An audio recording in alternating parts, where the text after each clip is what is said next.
Is your cell phone ruining your romantic relationship? What you should and shouldn't be doing with those text messages and emails. Texting and emailing, it is a really quick way to communicate, but it can cause problems in our romantic relationships. Joining us now is Dr. Patty Ann, a board-certified psychotherapist, who is here to help us navigate through all of it. How are you? Welcome to Sonoran Living. Great being here. Thank you. Okay, so how can we how can we communicate the right way? Okay. Well, what happens is people communicate the wrong way. Okay. So let me tell you how they communicate the wrong way so you know the right way. Okay.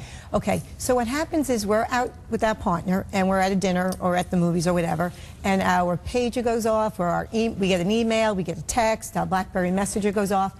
And because the way technology has transformed the way we live our lives, we've created a culture of instant access. Right. That makes the expectation for an instant response. So we're out to dinner, we're having a nice conversation, we get an electronic notification of a communication, and we automatically start to respond. And you feel like you have, that's what you said, you feel like you have to. Oh my gosh, this can't wait. But we don't have to. We think we have to. Right. So what we need to do when we're out with our partner is to shut off the communication. Take your cell phone, leave it in your car, leave your smartphone home. It's okay. The world will not stop revolving. We tend to think that everything is an emergency today, and by definition, it's not.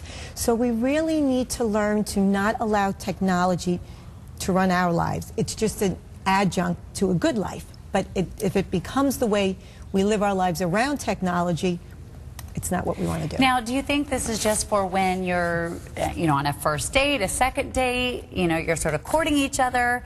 Because being married a long time, I can't imagine leaving my cell phone in the car. I probably should, but. Well, why?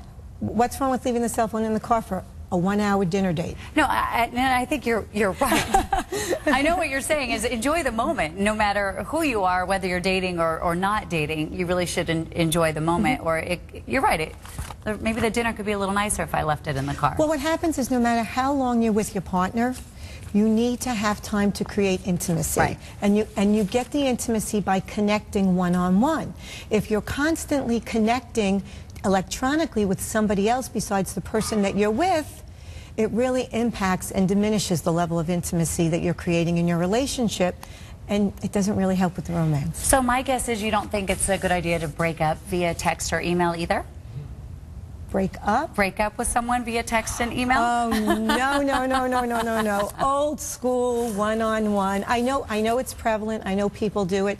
But we're dealing with our feelings. It just seems so much easier. It is easier, but you know what? Easier isn't always better. Right. Sometimes we have to take the harder road. And you're dealing with somebody's feelings. Right. I mean, would you want somebody to break up with you electronically? No. Ugh. Well, yeah, you're right. I think, too, a lot of people, I have a friend that was dating, and she found that they just kept texting to communicate, and they rarely talked on the phone because they were texting so much. That can also get in the way, I'm sure. Well, when we text, we give a message.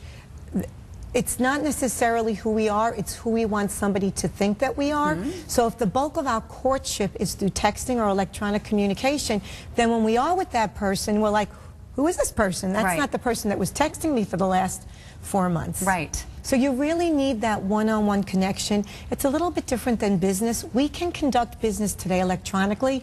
It's great. But our relationships still really need that one-on-one touch. A text isn't the same as a touch. Right. Oh, that's a good one. We should have a bumper sticker that says that. Anything else that we're missing? Any other advice for our viewers that are addicted to their crackberries, we call it? The other thing I would suggest is when you are with your partner, okay, stop multitasking. You don't have to be doing 16 different things while you are with your partner. Just slow down, enjoy the moment, and be present also in our mind, because what happens is if we're not actually texting, we're thinking about the email we have to get back to once we've finished our date, and then we're not really present. So give your partner your undivided attention. It's the best gift you can give your relationship. Okay, perfect. Thank you very much. You're Thank welcome. you. Some great advice. Just put down the phone this weekend and enjoy yourself. Have a good time. All right, great advice. All right, well, John Paul is in the kitchen. He's been cooking in the